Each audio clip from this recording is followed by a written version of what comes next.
మీ జీఐఈటీ ఇప్పుడు జీజీయూగా మారింది. 2000కు పైగా ప్లేస్మెంట్స్, ఐపీఎం, కేపీఎంజీ వంటి సంస్థలతో ఇంటిగ్రేటెడ్ కోర్సులు. యూపీఎస్సీ కోచింగ్, అడ్మిషన్లు ఓపెన్. రెండు తెలుగు రాష్ట్రాల్లో సంచలనం రేపినటువంటి సాయి కృష్ణ మిస్టరీ కేసు ఇప్పుడు ఇంకా మరింత ఊపందుకుందని చెప్పాలి.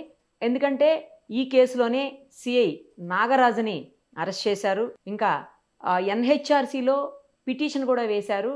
మానవ హక్కుల మీద నిరంతరం పోరాడేటువంటి అడ్వకేట్ ఇమ్మనేని రామారావు గారు ఎన్హెచ్ఆర్సీ నోటీసులు కూడా ఇష్యూ చేసింది, అటు ఏపీ డీజీపీకి అలాగే విజయవాడ సిపికి కూడాను. అయితే ఒక కామెంట్ కూడా చేసింది, మనిషి జీవించే హక్కును కాల రాశారు పోలీసులు అంటూ ఎన్హెచ్ఆర్సీ కొన్ని తీవ్రమైనటువంటి కామెంట్స్ చేసింది. అసలు మొత్తంగా ఈ కేసుకు సంబంధించి ఏం ఫైల్ చేశారు రామారావు గారు, అలాగే ఏమేమి ఎన్హెచ్ఆర్సీ సూచనలు చేసింది, నోటీసులు ఎందులో ఇచ్చింది, అన్నీ డీటెయిల్డ్గా ఆయన్ని అడిగి తెలుసుకుందాం. లైవ్ కాల్లో మనకి ఇప్పుడు ఆయన అందుబాటులో ఉన్నారు.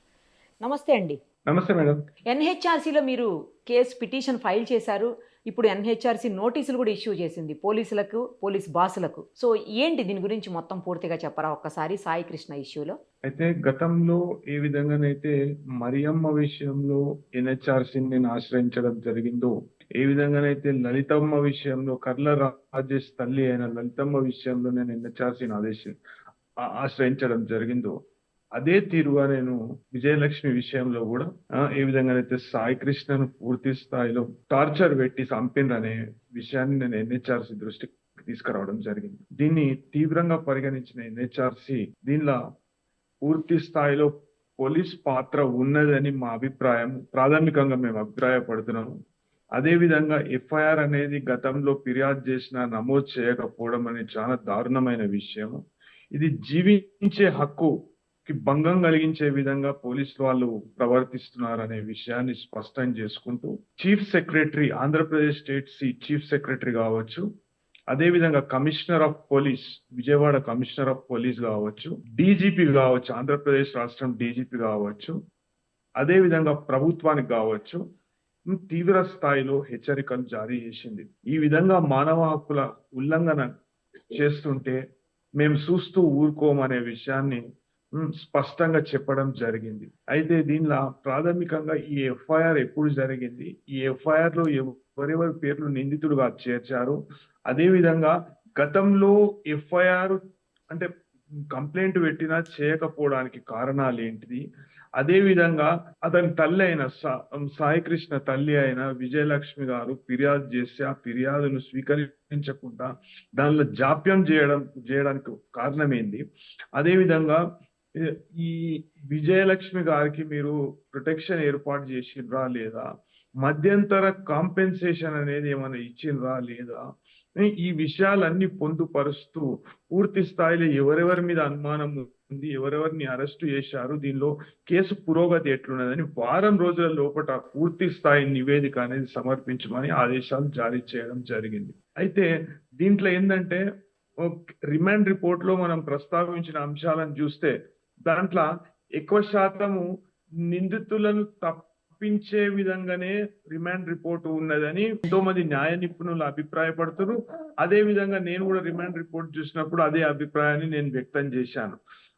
అయితే ఇది ఏడ జరిగింది, ఎప్పటి నుండి జరుగుతుంది, అదే విధంగా శవాన్ని మాయం చేశారు, ఆ శవాన్ని మాయం చేసినాక దానికి ఆలబెట్టిరు అని ఒక బొందెలాటకు తీసుకుపోయి, అంటే ఇప్పుడు మనకు తెలుస్తున్న విషయాలు ఏంటంటే ఒక బొందెలాటకు తీసుకుపోయి ఒక అనాథ శవంగా చూపించడం జరిగింది అనేది ప్రాథమికంగా సిట్ దర్యాప్తులో కూడా వెలువడింది. అయితే ఈ విషయాలన్నీ పూర్తి స్థాయిలో ఇది ఇన్వెస్టిగేషన్ చేసి దానిపై ఒక నివేదిక సమర్పించమని ఆదేశాలు జారీ చేయడం జరిగింది. అయితే ఈ ఆదేశాలు పూర్తి స్థాయిలో వాళ్ళు కంప్లై చేయకుంటే దీనిపైన section 13 of protection of human rights act కింద నేషనల్ హ్యూమన్ రైట్స్ కమిషన్ వ్యక్తిగత హాజరుకు డైరెక్షన్ ఇచ్చి చర్యలు చేపట్టే అవకాశం ఉంటుంది. అంటే జీవించే హక్కును కాల రాయడం అనే అంశాన్నే ప్రధానంగా తీసుకున్నట్టుంది కదండి ఎన్హెచ్ఆర్సీ. ఆ వ్యాఖ్య కూడా చేయడం జరిగింది మేడం. ఆ వ్యాఖ్య కూడా చేయడం జరిగింది. ఇది అదే ఒక వ్యక్తి జీవించే హక్కుని కాలరాసిండ్రు పోలీసు వాళ్ళు అనే విషయాన్ని కూడా స్పష్టంగా చెప్పడం జరిగింది. అయితే కొన్ని వార్తా సంస్థలు కావచ్చు, కొన్ని పత్రికలు కావచ్చు, కొద్దిగా దాన్ని కవర్ చేసే విధంగా రాయడం జరిగింది. నేను చూసిన చాలా దురదృష్టకరం అది. అయితే ఎవరైనా నిష్పాక్షికంగా రిపోర్ట్ చేయాలి. అయితే ఆ చనిపోయిన వ్యక్తి మీద చాలా కేసులు ఉన్నాయి. కేసులుంటే చంపేస్తారా? కేసులుంటే న్యాయ ప్రక్రియ అనేది ఉండాలి కదా. కేసులు ఉంటే చంపొద్దు కదా. అయితే అతని మీద కేసులు ఉన్నాయి. అతను గతంలో నేర చరిత్ర గలవాడు, ఇవి అవి అనుకుంటా కొన్ని కథనాలు రాస్తుండ్రు. అయితే అది కరెక్ట్ కాదు, అటువంటివి మానుకోవాలి. ఇవి నేర చరిత్ర ఉన్నా, నేర చరిత్ర లేకున్నా. అయితే ఎంతో మంది రాజకీయ నాయకులకు ఎన్నో కేసులు పెండింగ్ ఉన్నాయి ఇప్పటిదాకా. అయితే వాళ్ళని కూడా ఇదే విధంగా వాళ్ళు ట్రీట్ చేస్తారా, లేకుంటే వాళ్ళను కూడా చంపేస్తారా అని నా సూటి ప్రశ్న.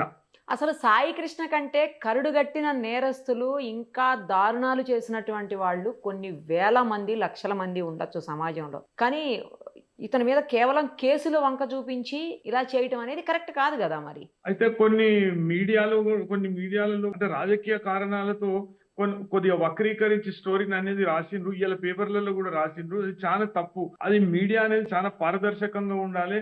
అయితే ఎవరైనా అంటే ఒక అతీతంగా ఉండాలి మీడియా అనేది. కానీ చాలా దురదృష్టకరం ఇట్లా రాయడము. అయితే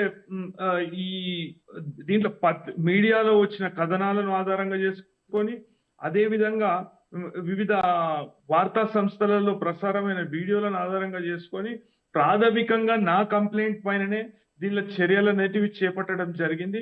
చర్యలు చేపట్టినాక పూర్తి స్థాయిలో దీనిలో అన్ని CCTV ఫుటేజెస్ ఏవైతున్నాయో దాన్ని రిట్రైవ్ చేయండి. సాంకేతికతను వాడి మీరు రిట్రైవ్ చేయండి. పూర్తి స్థాయిలో ఆ ఆధారాలను వీళ్ళు ధ్వంసం చేశారు.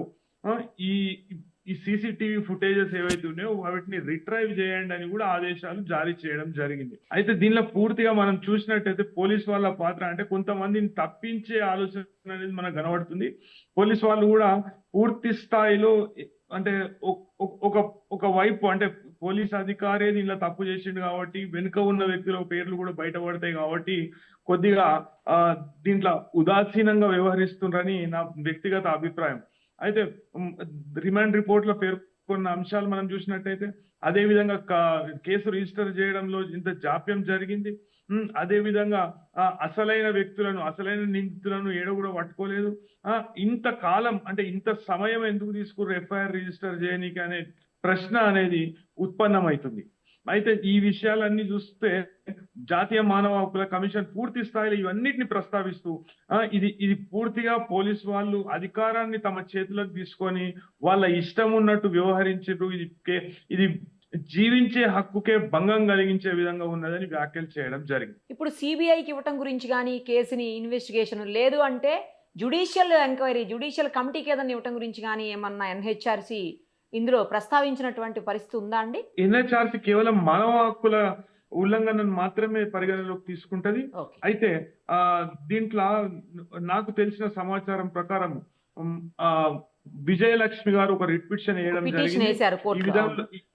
వేయడం జరిగింది. ఏ విధంగానైతే సిట్టు వ్యవహరిస్తుందో, సిట్టు పై మాకు నమ్మకం లేదు, అదే పోలీస్ అధికారులు, అదే పోలీస్ వ్యవస్థ వీళ్ళపై మాకు నమ్మకం లేదు కాబట్టి దీన్ని కేంద్ర దర్యాప్తు రంగ సంస్థలకు ఇన్వెస్టిగేషన్ ఇస్తే మంచిగా ఉంటదని ఆమె అభిప్రాయపడడం జరిగింది. అది కూడా విచారణకు వచ్చే అవకాశం ఉంటుంది. మండేనో ఎప్పుడో విచారణకు వచ్చే అవకాశం ఉంటుంది. అయితే దీంట్లో ప్రజలు కూడా పూర్తి స్థాయిలో వీళ్ళపై అనుమానాలు వ్యక్తం చేస్తున్నారు. పోలీస్ పై అనుమానాలు వ్యక్తం చేసినప్పుడు రాష్ట్ర పోలీస్ వ్యవస్థనే ఈ కేసును డీల్ చేయడం సరికాదని నా వ్యక్తిగత అభిప్రాయం. చూద్దామండి. 1 వీక్ లోపు ఎట్లాగూ నోటీసులు సర్వ్ చేసి ఉన్నది కాబట్టి, నోటీసులు ఇష్యూ చేశారు కాబట్టి 1 వీక్ లోపల మరి వీళ్ళు ఏమిస్తారో ఏంటో, ఏపీ పోలీసు నుంచి ఏమొస్తుంది NHRCకి రిప్లై చూద్దామండి. Thank you so much.